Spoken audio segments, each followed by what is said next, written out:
പ്രിയമുള്ളവരെ, നിങ്ങൾ കേട്ടുകൊണ്ടിരിക്കുന്നത് ബൈബിളിനെ ഇയർ. ഒരു വർഷം കൊണ്ട് വിശുദ്ധ ബൈബിൾ വായിച്ച് മനസ്സിലാക്കാൻ സഹായിക്കുന്ന ഈ ദൈവവചന വായനാ പദ്ധതി നിങ്ങൾക്ക് വേണ്ടി എത്തിക്കുന്നത് അസൻഷൻ. ഞാൻ ഡാനിയലച്ചൻ. വചനവായനയിലൂടെ ദൈവസ്വരം കേൾക്കാനും ദൈവത്തിൻ്റെ കണ്ണുകളിലൂടെ നമ്മുടെ ജീവിതത്തെ നോക്കിക്കാണാനും ബൈബിളിലൂടെയുള്ള ഈ മനോഹര യാത്രയിലേക്ക് നിങ്ങളെ ഞാൻ ഒരിക്കൽ കൂടി സ്വാഗതം ചെയ്യുന്നു. ഇന്ന് ദിവസം 328. ഇന്നത്തെ വായനയുടെ ഭാഗങ്ങൾ: അപ്പസ്തോല പ്രവർത്തനങ്ങൾ അധ്യായം 7, റോമാലേഖനം അധ്യായങ്ങൾ 11, 12, സുഭാഷിതങ്ങൾ അധ്യായം 27, വാക്യങ്ങൾ 13 മുതൽ 14 വരെ. നമുക്ക് വചനം വായിക്കാം. നാം വചനം വായിക്കുമ്പോൾ വചനം നമ്മെ വായിക്കുന്നു. അപ്പസ്തോല പ്രവർത്തനങ്ങൾ അധ്യായം 7. സ്തേഫാനോസിൻ്റെ പ്രസംഗം. അപ്പോൾ പ്രധാന പുരോഹിതൻ ചോദിച്ചു, ഇവ ഇങ്ങനെ തന്നെയോ? അവൻ പറഞ്ഞു, സഹോദരരെ, പിതാക്കന്മാരെ, കേട്ടുകൊള്ളുവിൻ. നമ്മുടെ പിതാവായ അബ്രാഹാം ഹാരാനിൽ താമസിക്കുന്നതിന് മുമ്പ് മെസപ്പൊട്ടാമിയയിൽ ആയിരിക്കുമ്പോൾ മഹത്വത്തിൻ്റെ ദൈവം പ്രത്യക്ഷനായി. അവിടുന്ന് അവനോട് പറഞ്ഞു, നിന്റെ ദേശത്തു നിന്നും ബന്ധുക്കളിൽ നിന്നും നീ പുറപ്പെട്ട് ഞാൻ കാണിച്ചു തരുന്ന ദേശത്തേക്ക് വരിക. അപ്പോൾ അവൻ കൽദായ ദേശത്തു നിന്ന് പുറപ്പെട്ട് ഹാരാനിൽ താമസിച്ചു. അവിടെ നിന്ന് അവൻ്റെ പിതാവിൻ്റെ മരണശേഷം നിങ്ങളിപ്പോൾ താമസിക്കുന്ന ഈ ദേശത്തേക്ക് മാറിപ്പാർക്കാനിടയായി. എങ്കിലും അവിടുന്ന് അവന് അവിടെ ഒരവകാശവും ഒരു ചുവട് സ്ഥലം പോലും കൊടുത്തില്ല. എന്നാൽ ഇതവനും അവന് ശേഷം അവൻ്റെ സന്തതിക്കും അവകാശമായി നൽകുമെന്ന് അവന് സന്താനമില്ലാതിരിക്കുമ്പോൾ തന്നെ അവിടുന്ന് വാഗ്ദാനം ചെയ്തു. അവൻ്റെ സന്താനങ്ങൾ പ്രവാസികളായിരിക്കുമെന്നും അവരെ അവർ 400 വർഷം അടിമകളാക്കുമെന്നും ഞെരുക്കുമെന്നും ദൈവം പറഞ്ഞു. ദൈവം വീണ്ടും പറഞ്ഞു, അവർ അടിമകളെപ്പോലെ സേവിക്കുന്ന ജനതയെ ഞാൻ വിധിക്കും. അതിനുശേഷം അവർ പുറപ്പെട്ട് ഈ സ്ഥലത്ത് വന്ന് എന്നെ ആരാധിക്കുകയും ചെയ്യും. പിന്നെ അവിടുന്ന് അവന് പരിച്ഛേദനത്തിൻ്റെ ഉടമ്പടി നൽകി. അങ്ങനെ അവൻ ഇസഹാക്കിനെ ജനിപ്പിച്ചു. 8-ാം ദിവസം അവനെ പരിച്ഛേദനം ചെയ്തു. ഇസഹാക്ക് യാക്കോബിനെയും യാക്കോബ് 12 ഗോത്രപിതാക്കന്മാരെയും ജനിപ്പിച്ചു. ഈ ഗോത്രപിതാക്കന്മാർ അസൂയ കൊണ്ട് ജോസഫിനെ ഈജിപ്തിന് വിറ്റു. എന്നാൽ ദൈവം അവനോട് കൂടെ ഉണ്ടായിരുന്നു. അവിടുന്ന് അവനെ അവൻ്റെ എല്ലാ കഷ്ടതകളിലും നിന്ന് വിടുവിച്ചു. ഈജിപ്തിലെ രാജാവായ ഫറവോയുടെ മുമ്പിൽ അവന് പ്രീതിയും ജ്ഞാനവും നൽകി. രാജാവ് അവനെ ഈജിപ്തിൻ്റെയും തൻ്റെ ഭവനം മുഴുവൻ്റെയും മേൽ ഭരണാധികാരിയായി നിയമിച്ചു. അങ്ങനെയിരിക്കെ ഈജിപ്ത് മുഴുവനിലും കാനാനിലും ക്ഷാമവും വലിയ കഷ്ടതയുമുണ്ടായി. നമ്മുടെ പിതാക്കന്മാർക്ക് ഭക്ഷ്യസാധനങ്ങളില്ലാതെ വന്നു. ഈജിപ്തിൽ ധാന്യമുണ്ടെന്ന് കേട്ട് യാക്കോബ് നമ്മുടെ പിതാക്കന്മാരെ ആദ്യം അങ്ങോട്ടയച്ചു. അവർ 2-ാം പ്രാവശ്യം ചെന്നപ്പോൾ ജോസഫ് തൻ്റെ സഹോദരന്മാർക്ക് തന്നെ വെളിപ്പെടുത്തി. ജോസഫിൻ്റെ വംശം ഫറവോയ്ക്ക് വ്യക്തമാവുകയും ചെയ്തു. ജോസഫ് ആളയച്ച് തൻ്റെ പിതാവായ യാക്കോബിനെയും അവൻ്റെ എല്ലാ ബന്ധുക്കളെയും വിളിച്ചു വരുത്തി. അവർ 75 പേരുണ്ടായിരുന്നു. യാക്കോബ് ഈജിപ്തിലേക്ക് പോയി. അവിടെ വെച്ച് അവൻ മരിച്ചു. നമ്മുടെ പിതാക്കന്മാരും അവരെ ഷെക്കേമിലേക്ക് കൊണ്ടുവന്ന് കല്ലറയിൽ സംസ്കരിച്ചു. ഈ കല്ലറ അബ്രാഹാം ഷെക്കേമിലെ ഏമോറിൻ്റെ പുത്രന്മാരിൽ നിന്ന് വെള്ളി നാണയങ്ങൾ കൊടുത്ത് വാങ്ങിയതാണ്. ദൈവം അബ്രാഹത്തോട് ചെയ്ത വാഗ്ദാനത്തിൻ്റെ കാലം സമീപസ്ഥമായപ്പോൾ ജനം ഈജിപ്തിൽ പെരുകി. പിന്നീട് ജോസഫിനെ അറിയാത്ത മറ്റൊരു രാജാവ് ഈജിപ്തിൽ ഭരണമേറ്റു. അവൻ നമ്മുടെ വംശത്തോട് ഉപായപൂർവം പെരുമാറി നമ്മുടെ പിതാക്കന്മാരെ ഞെരുക്കി. ശിശുക്കൾ ജീവനോടെ ഇരിക്കരുത് എന്ന് വെച്ച് അവരെ പുറത്തെറിഞ്ഞു കളയുന്നതിന് നിർബന്ധിച്ചു. ഈ കാലത്താണ് മോശ ജനിച്ചത്. അവൻ ദൈവത്തിന് പ്രിയങ്കരനായിരുന്നു. 3 മാസത്തോളം പിതൃഭവനത്തിൽ അവൻ വളർന്നു. തുടർന്ന് പുറത്തെറിയപ്പെട്ട അവനെ ഫറവോയുടെ പുത്രിയെടുത്ത് സ്വന്തം മകനായി വളർത്തി. ഈജിപ്തുകാരുടെ സകല ജ്ഞാനത്തിലും മോശ പരിശീലിപ്പിക്കപ്പെട്ടു. അവൻ വാക്കുകളിലും പ്രവൃത്തികളിലും ശക്തനായിരുന്നു. അവന് 40 വയസ്സായപ്പോൾ തൻ്റെ സഹോദരരായ ഇസ്രായേൽ മക്കളെ സന്ദർശിക്കണമെന്ന ആഗ്രഹം അവൻ്റെ ഹൃദയത്തിൽ ഉദിച്ചു. അവരിൽ ഒരാൾ ഉപദ്രവിക്കപ്പെടുന്നത് കണ്ട് അവൻ രക്ഷിക്കാനെത്തി. ഈജിപ്തുകാരനെ അടിച്ചുകൊന്ന് മർദ്ദിതന് നീതി നടത്തിക്കൊടുക്കുകയും ചെയ്തു. ദൈവം അവർക്ക് തൻ്റെ കരങ്ങൾ വഴി രക്ഷ നൽകുമെന്ന് സഹോദരർ മനസ്സിലാക്കുമെന്നാണ് അവൻ വിചാരിച്ചത്. എന്നാൽ അവർ മനസ്സിലാക്കിയില്ല. അടുത്ത ദിവസം അവർ ശണ്ഠ കൂടിക്കൊണ്ടിരിക്കെ അവൻ ചെന്നവരെ സമാധാനത്തിൽ ഒന്നിപ്പിക്കാൻ ശ്രമിച്ചുകൊണ്ട് പറഞ്ഞു, മനുഷ്യരെ, നിങ്ങൾ സഹോദരന്മാരാണ്, എന്തിന് പരസ്പരം ദ്രോഹിക്കുന്നു? അപ്പോൾ അയൽക്കാരനെ ഉപദ്രവിച്ചുകൊണ്ടിരുന്നവൻ അവനെ തട്ടിമാറ്റിക്കൊണ്ട് പറഞ്ഞു, ഞങ്ങളുടെ മേൽ അധികാരിയും വിധിയാളനുമായി നിന്നെ ആര് നിയമിച്ചു? ഇന്നലെ ഈജിപ്തുകാരനെ കൊന്ന പോലെ എന്നെയും കൊല്ലാനാണോ നീ ഇച്ഛിക്കുന്നത്? ഈ വാക്ക് നിമിത്തം മോശ ഓടിപ്പോയി മിദിയാൻ ദേശത്ത് പരദേശിയായി പാർത്തു. അവിടെ അവൻ 2 പുത്രന്മാർക്ക് ജന്മമേകി. 40 വർഷം തികഞ്ഞപ്പോൾ സീനായ് മലയുടെ മരുപ്രദേശത്ത് മുൾപടർപ്പിനുള്ളിൽ അഗ്നിജ്വാലകരുടെ മധ്യേ ഒരു ദൂതൻ അവന് പ്രത്യക്ഷനായി. മോശ ആ ദർശനത്തിൽ അത്ഭുതപ്പെട്ടു. സൂക്ഷിച്ചു നോക്കാൻ അവൻ അടുത്തു ചെന്നപ്പോൾ കർത്താവിൻ്റെ സ്വരമുണ്ടായി, നിന്റെ പിതാക്കന്മാരുടെ ദൈവമാണ് ഞാൻ, അബ്രാഹത്തിൻ്റെയും ഇസഹാക്കിൻ്റെയും യാക്കോബിൻ്റെയും ദൈവം. പേടിച്ചു വിറച്ച മോശ നോക്കാൻ ധൈര്യപ്പെട്ടില്ല. കർത്താവ് അവനോട് പറഞ്ഞു, നിന്റെ പാദങ്ങളിൽ നിന്ന് ചെരുപ്പഴിക്കുക, എന്തെന്നാൽ നീ നിൽക്കുന്ന സ്ഥലം പരിശുദ്ധമാണ്. ഈജിപ്തിലെ എൻ്റെ ജനത്തിൻ്റെ ദുരിതം ഞാൻ ശരിക്കും കണ്ടു. അവരുടെ ദീനരോദനം ഞാൻ കേട്ടു. അവരെ മോചിപ്പിക്കാൻ ഞാൻ ഇറങ്ങി വന്നിരിക്കുന്നു. വരൂ, നിന്നെ ഞാൻ ഈജിപ്തിലേക്ക് അയക്കും. ഞങ്ങളുടെ മേൽ അധികാരിയും വിധിയാളനുമായി നിന്നെ ആര് നിയമിച്ചു എന്ന് പറഞ്ഞ് അവർ നിരാകരിച്ച മോശയെ തന്നെ മുൾപടർപ്പിൽ പ്രത്യക്ഷനായ ദൂതൻ വഴി ദൈവം അവരുടെ അധികാരിയും വിമോചകനുമാക്കി അയച്ചു. ഈജിപ്തിലും ചെങ്കടലിലും 40 വർഷം മരുഭൂമിയിലും അത്ഭുതങ്ങളും അടയാളങ്ങളും പ്രവർത്തിച്ചുകൊണ്ട് അവൻ അവരെ നയിച്ചു. ദൈവം നിങ്ങളുടെ സഹോദരരിൽ നിന്ന് എന്നെപ്പോലൊരു പ്രവാചകനെ നിങ്ങൾക്കായി ഉയർത്തുമെന്ന് ഇസ്രായേൽ മക്കളോട് പ്രഖ്യാപിച്ചത് ഈ മോശയാണ്. സീനായി മലയിൽ വെച്ച് തന്നോട് സംസാരിച്ച ദൂതനോടും നമ്മുടെ പിതാക്കന്മാരോടും കൂടെ മരുഭൂമിയിലെ സമൂഹത്തിലായിരുന്നവനും നമുക്ക് നൽകാൻ ജീവവചസ്സുകൾ സ്വീകരിച്ചവനും ഇവനാണ്. നമ്മുടെ പിതാക്കന്മാർ അനുസരണമുള്ളവരായിരിക്കാൻ ഇഷ്ടപ്പെട്ടില്ല. മറിച്ച് അവർ അവനെ നിരാകരിക്കുകയും തങ്ങളുടെ ഹൃദയം കൊണ്ട് ഈജിപ്തിലേക്ക് തിരിയുകയും ചെയ്തു. അവർ അഹറോനോട് ആവശ്യപ്പെട്ടു, ഞങ്ങളെ നയിക്കാൻ ദേവന്മാരെ നിർമ്മിക്കുക. കാരണം ഞങ്ങളെ ഈജിപ്ത് ദേശത്ത് നിന്ന് നയിച്ചുകൊണ്ടുവന്ന മോശയുണ്ടല്ലോ, അവൻ എന്തു സംഭവിച്ചുവെന്ന് അറിഞ്ഞുകൂടാ. അവർ ആ ദിവസങ്ങളിൽ ഒരു കാളക്കുട്ടിയെ നിർമ്മിച്ച് ആ വിഗ്രഹത്തിന് ബലിയർപ്പിച്ചു. സ്വന്തം കരവേലകളിൽ അവർ ആഹ്ലാദിച്ചു. എന്നാൽ ദൈവം പിന്തിരിയുകയും ആകാശ സൈന്യത്തെ ആരാധിക്കാൻ അവരെ ഏൽപ്പിച്ചു കൊടുക്കുകയും ചെയ്തു. പ്രവാചകന്മാരുടെ പുസ്തകത്തിൽ ഇപ്രകാരം എഴുതപ്പെട്ടിരിക്കുന്നു, ഇസ്രായേൽ ഭവനമേ, 40 വർഷം മരുഭൂമിയിൽ നിങ്ങൾ എനിക്ക് ബലിമൃഗങ്ങളോ യാഗങ്ങളോ അർപ്പിച്ചിട്ടുണ്ടോ? ആരാധിക്കാൻ നിങ്ങൾ നിർമ്മിച്ച ബിംബങ്ങളായ മൊളോക്കിൻ്റെ കൂടാരവും റായ്ഫാൻ ദേവന്റെ നക്ഷത്രവും നിങ്ങൾ ചുമന്നുകൊണ്ട് നടന്നു. ബാബിലോണിനപ്പുറത്തേക്ക് നിങ്ങളെ ഞാൻ നാടുകടത്തും. മരുഭൂമിയിൽ നമ്മുടെ പിതാക്കന്മാർക്ക് ഒരു സാക്ഷ്യകൂടാരമുണ്ടായിരുന്നു. മോശ കണ്ട മാതൃകയിൽ അത് നിർമ്മിക്കണമെന്ന് അവനോട് സംസാരിച്ചവൻ കൽപ്പിച്ചതനുസരിച്ചുള്ള കൂടാരം. തങ്ങളുടെ മുമ്പിൽ നിന്ന് ദൈവം ബഹിഷ്കരിച്ച വിജാതീയരുടെ ഭൂമിയിലേക്ക് നമ്മുടെ പിതാക്കന്മാർ ജോഷുവയുമൊത്ത് പ്രവേശിച്ചപ്പോൾ അത് കൂടെ കൊണ്ടുവന്നു. ദാവീദിൻ്റെ കാലം വരെ അതവിടെയുണ്ടായിരുന്നു. അവൻ ദൈവസന്നിധിയിൽ കൃപ കണ്ടെത്തി. യാക്കോബിൻ്റെ ദൈവത്തിന് ഒരാലയം കണ്ടെത്താൻ അവൻ അപേക്ഷിച്ചു. എങ്കിലും സോളമനാണ് അവിടുത്തേക്ക് ആലയം പണിയിച്ചത്. എന്നാൽ കരങ്ങളാൽ നിർമ്മിതമായവയിൽ അത്യുന്നതൻ വസിക്കുന്നില്ല. പ്രവാചകൻ ഇപ്രകാരം പറയുന്നു, സ്വർഗം എൻ്റെ സിംഹാസനം, ഭൂമി എൻ്റെ പാദപീഠവും. കർത്താവ് അരുൾ ചെയ്യുന്നു, ഏതുതരം ഭവനം നിങ്ങൾ എനിക്ക് വേണ്ടി നിർമ്മിക്കും?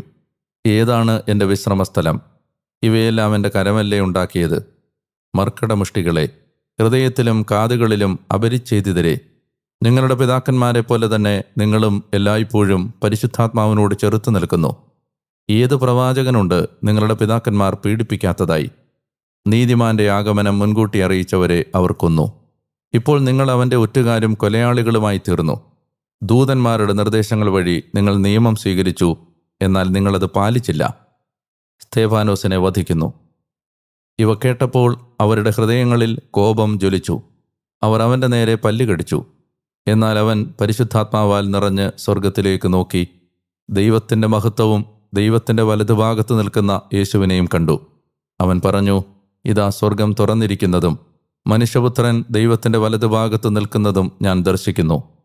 അവർ ഉച്ചത്തിൽ നിലവിളിച്ചുകൊണ്ട് ചെവി പൊത്തുകയും അവൻ്റെ നേരെ ഒന്നാകെ പാഞ്ഞെടുക്കുകയും ചെയ്തു. അവർ അവനെ നഗരത്തിന് പുറത്താക്കി കല്ലെറിഞ്ഞു. സാക്ഷികൾ തങ്ങളുടെ വസ്ത്രങ്ങൾ സാവൂൾ എന്ന ഒരു യുവാവിൻ്റെ കാൽക്കൽ അഴിച്ചുവെച്ചു. കർത്താവായ യേശുവേ, എൻ്റെ ആത്മാവിനെ കൈക്കൊള്ളണമേ എന്ന് വിളിച്ചപേക്ഷിക്കുന്ന സ്തേഫാനോസിനെ അവർ കല്ലെറിഞ്ഞുകൊണ്ടേയിരുന്നു. അവൻ മുട്ടിൽ വീണ് ഉച്ചത്തിൽ വിളിച്ചപേക്ഷിച്ചു, കർത്താവേ, ഈ പാപം അവരുടെ മേൽ ആരോപിക്കരുതേ. ഇത് പറഞ്ഞ് അവൻ നിദ്ര പ്രാപിച്ചു. റോമാലേഖനം അധ്യായം 11. ഇസ്രായേലിൽ അവശേഷിക്കുന്നവർ. അതിനാൽ ഞാൻ ചോദിക്കുന്നു, ദൈവം തൻ്റെ ജനത്തെ പരിത്യജിച്ചുവോ? ഒരിക്കലുമില്ല. ഞാൻ തന്നെയും അബ്രാഹത്തിൻ്റെ സന്തതിയും ബെഞ്ചമിൻ ഗോത്രജനുമായ ഒരു ഇസ്രായേൽക്കാരനാണല്ലോ. ദൈവം മുൻകൂട്ടി അറിഞ്ഞ സ്വന്തം ജനത്തെ അവിടുന്ന് പരിത്യജിച്ചില്ല.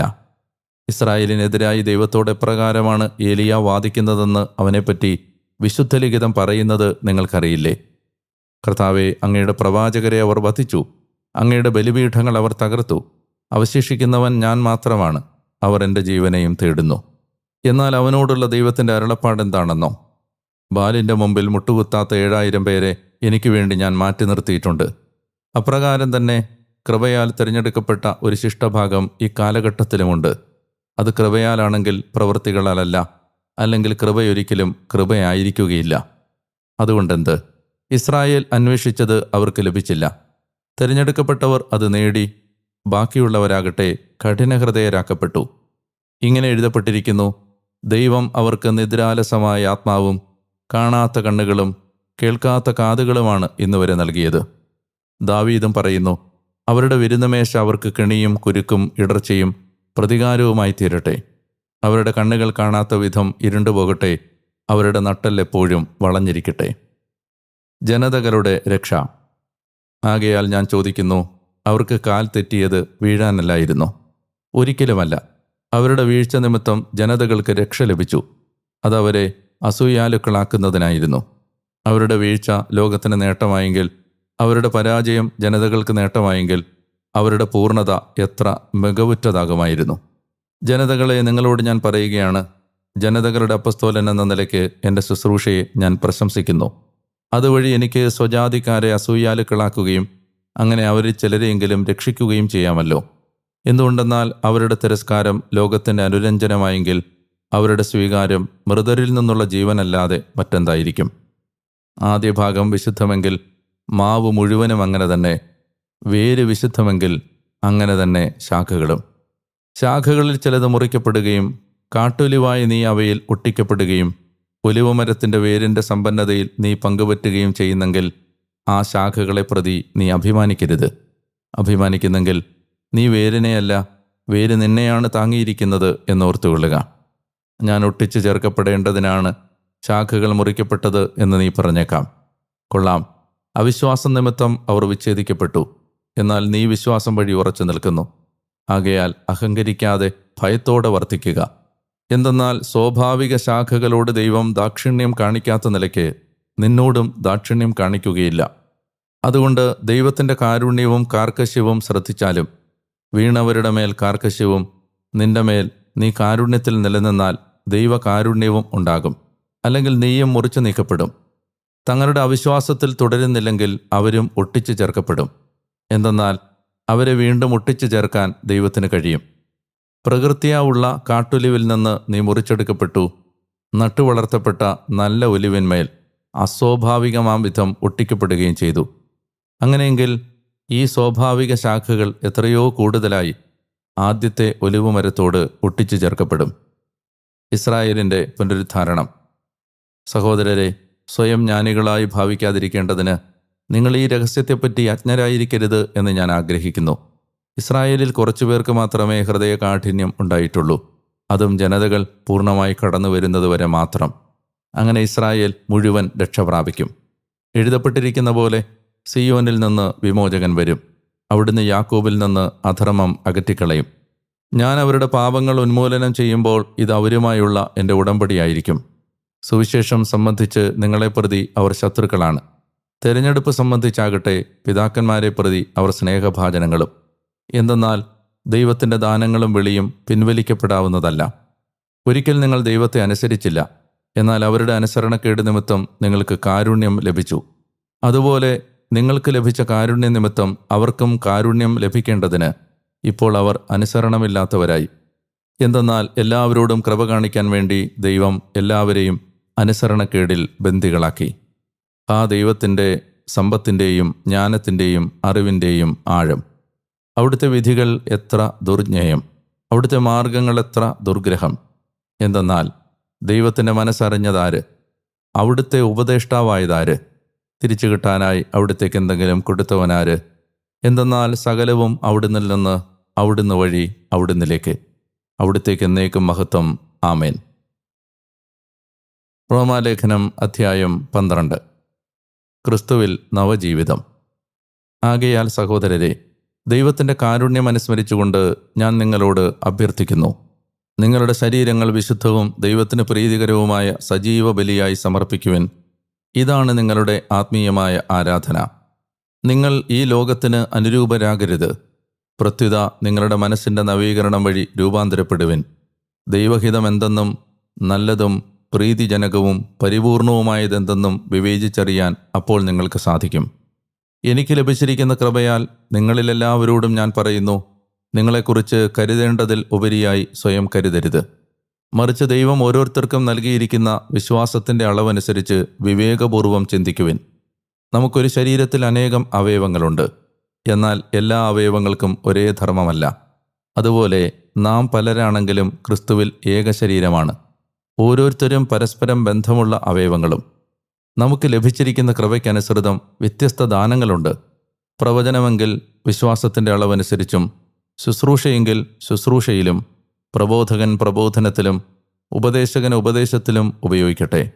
ദാനം ചെയ്യുന്നവൻ ഔദാര്യത്തോടെയും, നേതൃത്വം കൊടുക്കുന്നവൻ തീക്ഷ്ണതയോടെയും, കരുണ കാണിക്കുന്നവൻ പ്രസന്നതയോടെയും പ്രവർത്തിക്കട്ടെ. സ്നേഹം നിഷ്കപടമായിരിക്കട്ടെ. തിന്മയെ ദ്വേഷിക്കുവിൻ, നന്മയെ മുറുകെ പിടിക്കുവിൻ. അന്യോന്യം സഹോദരതുല്യം സ്നേഹിക്കുവിൻ. പരസ്പരം ബഹുമാനിക്കുന്നതിൽ ഓരോരുത്തരും മുന്നിട്ട് നിൽക്കുവിൻ. തീക്ഷ്ണതയിൽ മാന്ദ്യം വരുത്താതിരിക്കുവിൻ. ആത്മാവിൽ ജ്വലിക്കുവിൻ.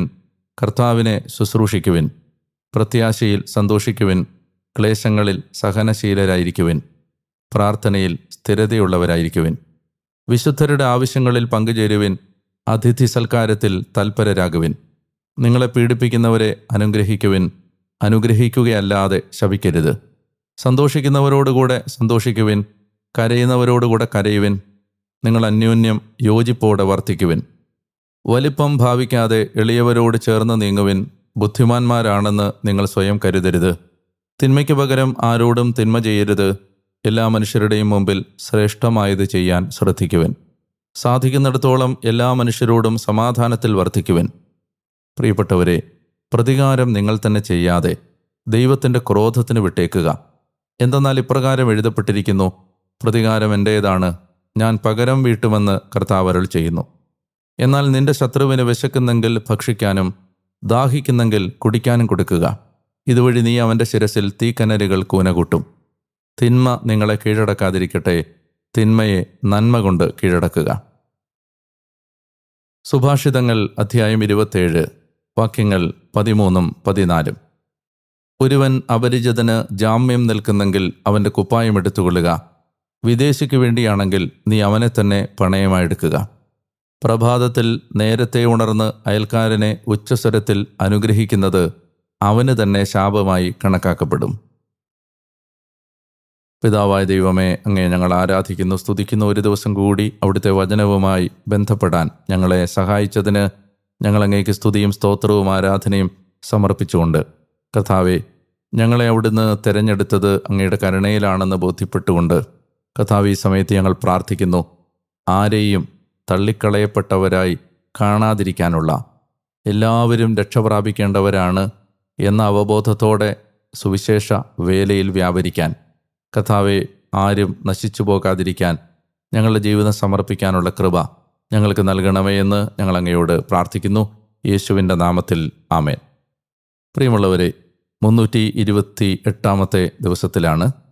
അപ്പസ്തോല പ്രവർത്തനത്തിൻ്റെ 7-ാം അധ്യായം സ്തേഫാനോസിൻ്റെ പ്രസംഗമാണ്. അദ്ദേഹം പൂർവ്വപിതാക്കന്മാരുടെ ചരിത്രം ഓർമ്മിപ്പിച്ചിട്ട് അതിൻ്റെ ഒടുവിൽ ദേവാലയത്തിനെതിരായി പ്രസംഗിച്ചുകൊണ്ടാണ് തൻ്റെ പ്രസംഗം ഉപസംഹരിക്കുന്നത്. ദേവാലയത്തിനെതിരായി പ്രസംഗിക്കുക എന്നാൽ കൊല്ലപ്പെടുക എന്നാണ് യഹൂദൻ്റെ ചരിത്രത്തിൽ നിന്ന് നമുക്ക് പഠിക്കാൻ കഴിയുന്നത്. ദേവാലയത്തിനെതിരെ പ്രസംഗിച്ച ജെറമിയ കാരാഗൃഹത്തിലടയ്ക്കപ്പെട്ടു. അതേ ദിവസം തന്നെ മറ്റൊരു പ്രവാചകൻ കൊല്ലപ്പെട്ടു. ഈശോ ദേവാലയത്തിന് എതിരെ നടത്തിയ സംഭാഷണങ്ങളാണ് യേശുവിൻ്റെ മരണത്തിൽ അവസാനിച്ചത്. സ്തേഫാനോസ് ദേവാലയത്തിനെതിരെ പ്രസംഗിച്ചുകൊണ്ടാണ് തൻ്റെ രക്തസാക്ഷിത്വത്തിലേക്ക് നടന്നു പോകുന്നത്. സ്തേഫാനോസിൻ്റെ കൊലപാതകത്തിന് നേതൃത്വം കൊടുത്തവരുടെ കൂട്ടത്തിൽ സാവൂൾ എന്ന ഒരു യുവാവിനെ, ഒരു ചെറുപ്പക്കാരനെ കൂടി ഈ ഭാഗം പരിചയപ്പെടുത്തുന്നുണ്ട്. സാവൂള് ഈ കൊലപാതകത്തിന് അനുകൂലമായിരുന്നു. സാവൂള് ഈ കൊലപാതകത്തിൻ്റെ ഒരു പരിധിവരെ ഉത്തരവാദി കൂടി ആയിരുന്നു. എന്നാൽ സ്വന്തം മരണത്തിനേതാനും നിമിഷങ്ങൾക്ക് മുമ്പ് സാവൂൾ ഒരു കാര്യം ശ്രദ്ധിക്കുന്നുണ്ട്. താൻ നേതൃത്വം കൊടുത്ത് തൻ്റെ കൂട്ടാളികൾ നിർബാധമായി നിരന്തരമായി കല്ലുകളെറിഞ്ഞ് മരണത്തിലേക്ക് തള്ളിവിട്ടുകൊണ്ടിരിക്കുന്ന ഈ ചെറുപ്പക്കാരൻ അനിതര സാധാരണമായ പ്രത്യാശയോടെ ആകാശങ്ങളിലേക്ക് കണ്ണുകൾ ഉയർത്തി ദൈവത്തെ ദർശിക്കുന്നത് സാവൂൾ ശ്രദ്ധിച്ചു. ഒപ്പം ഈ കുറ്റം ഇവരുടെ മേൽ ആരോപിക്കരുത് എന്ന് ലോകത്തിന് സാധിക്കാത്ത, ലോകമനുഷ്യൻ്റെ ജഡത്തിന് സാധിക്കാത്ത ഒരു അനാദൃശ്യമായ സ്നേഹത്തിൻ്റെ സാക്ഷ്യം, ഒരു ജീവൻ കൊടുത്തും സ്നേഹിക്കാൻ കഴിയുന്ന ക്രിസ്തു സ്നേഹത്തിൻ്റെ ശ്രേഷ്ഠമായ ഒരു പ്രകടനം ഈ ചെറുപ്പക്കാരൻ്റെ മരണനാഴികയ്ക്ക് മുമ്പ് ലോകത്തിന് വെളിപ്പെടുത്തുന്നതും സാവൂൾ ശ്രദ്ധിച്ചു. ഇനി ദമാസ്കസിലേക്ക് പോകുന്ന യാത്രക്കിടയിലുണ്ടാകുന്ന ദൈവാനുഭവത്തിൽ അയാൾ ക്രിസ്തു യേശുവിലേക്ക് എത്തുന്നതിന് തീർച്ചയായും പശ്ചാത്തലമായി ഒരുക്കപ്പെട്ട ഒരു കാഴ്ചയായിരുന്നു തൻ്റെ കൺമുമ്പിൽ പിടഞ്ഞു വീണ സ്തേഫാനോസിൻ്റെ മരണം. നമ്മൾ ഏറ്റെടുക്കുന്ന വേദനകൾ ദൈവരാജ്യത്തിന് വേണ്ടി ആത്മാക്കളെ ശേഖരിക്കുന്നുണ്ട്. നിശബ്ദ സഹനങ്ങളെന്ന് നമ്മൾ കരുതുന്നത് ആരും അറിയാതെ എന്ന് പറഞ്ഞ് നമ്മുടെ ജീവിതത്തിൽ കടന്നു പോകുന്ന ദുഃഖങ്ങളൊക്കെ നഷ്ടപ്പെട്ടു പോകാൻ സാധ്യതയുള്ള ഏതോ ഒരു ആത്മാവിനെ ദൈവരാജ്യത്തിൻ്റെ പരിസരങ്ങളിലേക്ക് ചേർത്ത് വെക്കുന്നുണ്ട്, ചേർത്ത് പിടിക്കുന്നുണ്ട് എന്ന ചിന്ത നമ്മുടെ സഹനങ്ങളെ കുറെ കൂടി പ്രകാശത്തോടെ കാണാൻ നമ്മെ സഹായിക്കും. റോമാലേഖനം 11-ാം അധ്യായം ഞാൻ ഇന്നലെ സൂചിപ്പിച്ച പോലെ ഇസ്രായേലിൻ്റെ ഭാവി എന്താണ് എന്നതിനെ കുറിക്കുന്നതാണ്. അവർ തള്ളിക്കളയപ്പെട്ടിട്ടില്ല. ഇപ്പോൾ അവർ വളരെ സ്റ്റബേണാണ്, പിടിവാശിക്കാരാണ്. എങ്കിലും ദൈവത്തിൻ്റെ തെരഞ്ഞെടുപ്പ് പിൻവലിക്കപ്പെടാവുന്നതല്ലാത്തതുകൊണ്ട് പൗലോസ് സമ്പൂർണമായി വിശ്വസിക്കുന്നു, പ്രത്യാശിക്കുന്നു, ഈ ജനത വീണ്ടെടുക്കപ്പെടും. വിജാതീയർ പൂർണ്ണമായും സ്വീകരിക്കപ്പെടുന്നതുവരെ മാത്രം അവരിങ്ങനെ കൃപയിൽ നിന്ന് അകറ്റി നിർത്തപ്പെടുകയും ഇസ്രായേലിന് പിന്നീടൊരു മടങ്ങിവരവ് നിശ്ചയമായും ഉണ്ടാവുകയും ചെയ്യും എന്ന് അദ്ദേഹം സ്ഥാപിക്കുന്ന അധ്യായമാണ് അധ്യായം 11. അതിന് ഏലിയായുടെ മുമ്പിൽ ദൈവം അവതരിപ്പിച്ച അവശിഷ്ട ഭാഗത്തെയാണ് അദ്ദേഹം ഉദാഹരണമായി ചൂണ്ടിക്കാണിക്കുന്നത്. ഒരു റെമനൻ്റ്, ഏലിയായ്ക്ക് അറിയാത്ത ഒരു അവശിഷ്ട ഭാഗം ഏലിയായുടെ കാലത്ത് ഉണ്ടായിരുന്നു.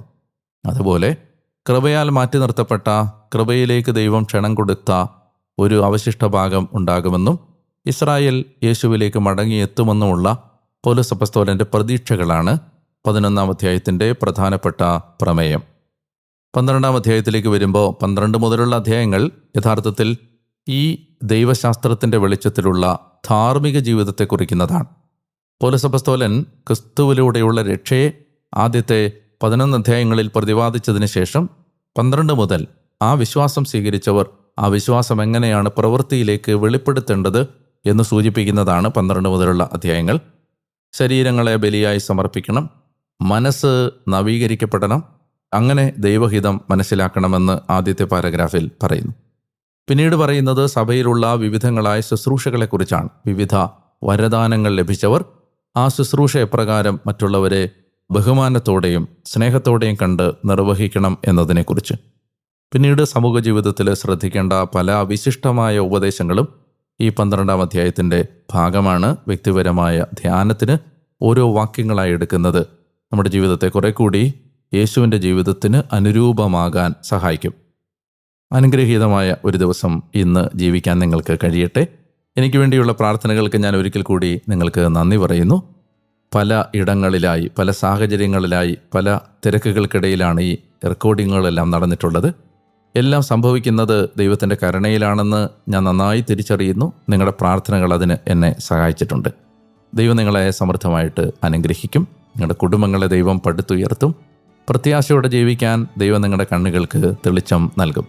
നാളെ വീണ്ടും ഈ വചനസ്വരവുമായി നിങ്ങളുടെ അടുത്തേക്ക് എത്താൻ ഞാൻ കൊതിയോടെ കാത്തിരിക്കുന്നു. അതുവരെ ഞാൻ ഡാനിയേലച്ചൻ, ഞാൻ നിങ്ങൾക്ക് വേണ്ടി പ്രാർത്ഥിച്ചുകൊണ്ടേയിരിക്കുന്നു. സ്നേഹിക്കാം, പ്രാർത്ഥിക്കാം, ഈശോയെ പങ്കുവെക്കാം. സർവശക്തൻ നിങ്ങളെ അനുഗ്രഹിക്കട്ടെ. പിതാവിൻ്റെയും പുത്രൻ്റെയും പരിശുദ്ധാത്മാവിൻ്റെയും നാമത്തിൽ ആമേൻ.